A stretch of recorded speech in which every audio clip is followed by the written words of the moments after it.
তার সঙ্গে তোমারটা খুলে পড়ে গেল। সম্মান।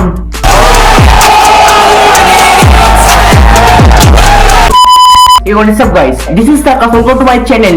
Welcome to my another episode. একটা সময় ছিল যখন আমরা ফুড ব্লগার মানে বুঝতাম আমার হিসাব মতো দুজন কিন্তু খুব সেফলি খেতে পারে। দেখো আমার অনেস্ট ফিডব্যাক হচ্ছে খেতে ভালো, স্পাইসি, বেশ মশলাদার, ভালোই খেতে, বাট নট দ্য বেস্ট। আর এখন দাদা লাইন করো। বলছি রাজুদা যে ফুড ব্লগাররা তোমাকে এত চাটে তুমি কিছু বলতে পারো না? আমার বাড়ি গিয়ে আমার বউকে জিজ্ঞাসা করে বলে দেবে। না মানে এইটাও যদি তোমার বউকে বলতে হয় তাহলে তুমি কি বলবে? কোনোটা আনলিমিটেড তরকারি, একটা কাঁচা লঙ্কা, একবারের জন্য ধরেই নাও এরা ব্লগার না সিসিটিভি ধরতেই পারবে না।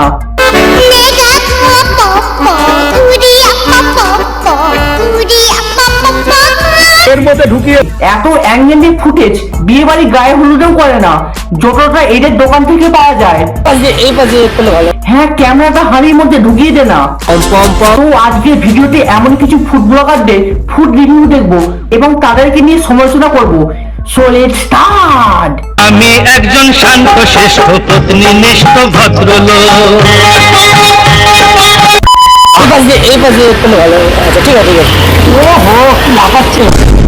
এরা আদে ফুড ব্লগার? আমার তো কাজ তো শেষ, এখন 11টা বাজে, তুমি ট্রেন ধরে বাড়ি যাবে, তারপরে তোমার গিয়ে কাজকর্মটা কি করবে তুমি? না আমাকে একটা কথা বল, রাজুদা বাইরে গিয়ে কি করবে? তোকে কেন বলবে? তুই কি রাজুদা পড়ার চাটুতে বুঝবি?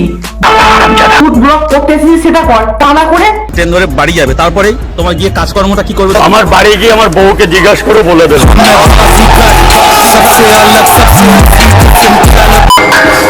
আরে দিদি, এটা কি চা হচ্ছে? ওটা তো বাঘের দুধ দিয়ে স্পেশাল চা হচ্ছে, তুই কি খাবি? না মানে নিজের চোখেই দেখতে পাচ্ছে কি চা হচ্ছে, তা না করে আরে দিদি, এটা কি চা হচ্ছে? বলছি তুই ফুড ব্লগার কি করে হলি? তোর চরণ ধরে একটা কথাই বলতে চাই। এই খুলে গেল বিরিয়ানির হাড়ি। দিদি, এটা কি হলো? কি বলেছিলাম, আমার কথা সত্যি হলো তো? কৃষ্ণ, চোখের সামনেই দেখতে পাচ্ছে কি হচ্ছে, দেখতে পাচ্ছে বিরিয়ানির মধ্যে ঘি ঢাললো, তাও জিজ্ঞাসা করছে দিদি, এটা কি হলো? দিদি তুমি এক কাজ করো, ওই ঘি ওর পেছনে ঢেলে দাও, তবে বুঝতে পারবে। जलेबी की तीन पैसा कितना दिया? 150। বলছি ভাই তুই মুখ দিয়ে খাচ্ছিস না পিছন দিয়ে। ফুড ব্লগার এমন একটা জিনিস যা দেখে মানুষজন খেতে যায়। এর ফুড রিভিউ দেখার পর মানুষজন ওখানে খেতে যাওয়াটা দূরে থাক, হাত দিয়েও যাবে না। না মানে আমি এটা বুঝতে পারি না, এরা আদের ফুড ব্লগার তো না, পাড়া কাকিমা কেউ এর কথা ওকে লাগাচ্ছে, কেউ ওর কথা ওকে লাগাচ্ছে। নন্দিনীদের হোটেলে আমি একটা জিনিস বলতে চাই, যেটা নন্দিনীদের খাবার দেখায় কম, ওকে দেখায় বেশি। আর এখানে তো শুধুমাত্র খাবারই দেখা যাচ্ছে। লজ্জা লাগা দরকার। আমাদের দোকানে কিন্তু আমরা আগে খাবারটাও দেখাই, জানি না তোমরা কোনটাতে ফোকাস করো বেশি। ফোকাসটা শুধুমাত্র তোমার দিকেই আছে।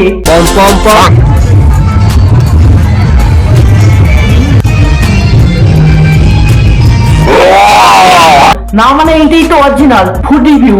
না মানে তুমি খাবার পর যদি এইরকম ভাবে নাক মুখ খেচকে ফুড রিভিউ না দাও তাহলে তুমি কিসে ফুড ব্লগার? হ্যাঁ ওটা কলের পাইপ, এক্ষুনি দাদা ওটা দিয়ে জল তুলবে।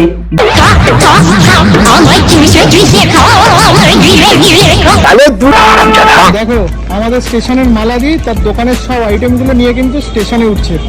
কি দিদি, আগে তো একাই উঠছে, এখন দুজন লাগবে। এই ফুড ব্লগাররা ফুড ব্লগের মধ্যে এতটাই প্রবেশ করে গেছে যে দোকানদারদের পেছন চাটতে চাটতে তাদের বেডরুমে ঢুকে যাবে এবং বলবে আজকে না লেগ পিসটা খুব জুসি হয়েছিল।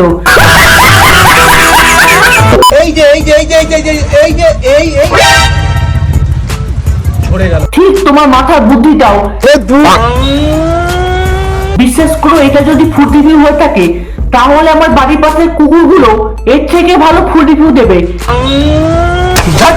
যেভাবে তুমি মাটন খাচ্ছ তোমার হাতে মাটনটাও অর্গাজম না হয়ে যায়। দেখতে পাচ্ছো তো মাংসগুলো কি নাচে? না মানে একটা ফুড ব্লগার ফুড রিভিউ করতে গেলে কি কি জিজ্ঞাসা করে, কত দাম, কিরকম কোয়ালিটি, কি করে আসবো? আর আমাদের এই দাদা কি জিজ্ঞাসা করছে? দেখতে পাচ্ছ কোথা দিয়ে তো মাংসগুলো কি নাচে? আর নাচ করতে পারে না, খুব ভালো গান করতে পারে, দুদিন আগে বলিউডে আসলো। যখন এই ফুড ব্লগাররা ফুড রিভিউ করতে আসবে তখন একটা গরম খুঁটি নিয়ে পিছনে ঢুকিয়ে দেবে, তাহলে এরকম কথা বলা বন্ধ করবে। তখন বুঝতে পারবে বিরিয়ানি মাংস নাচে কি নাচে না। এই যে রাইডি কিন্তু মাংস নাচাচ্ছে। এবার সব ফুড ব্লগাররা ফুড রিভিউ করতে যায় না, দোকানদারদের জন্য গিফটও দেয়। এটা হচ্ছে আমার তরফ থেকে তোমার জন্য দুর্গাপূজা, এটা তুমি প্লিজ একটু করো, আমার খুব ভালো লাগবে।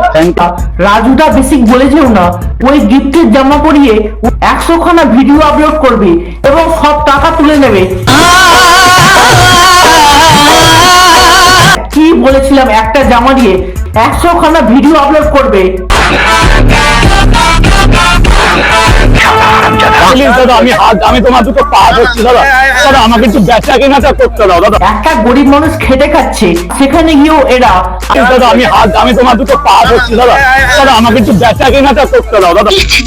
এক কাজ করো রাজুদা, পা না ধরে ওইটা ধরো, না থাকবে বাঁশ আর না থাকবে কঞ্চি।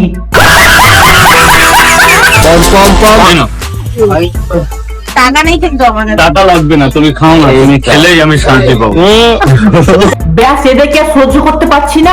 যদি ভিডিওটা ভালো লাগে বেশি বেশি করে লাইক করো, কমেন্ট করো, শেয়ার করো আর সাবস্ক্রাইব করো। সাবস্ক্রাইবটা করতে ভুলো না।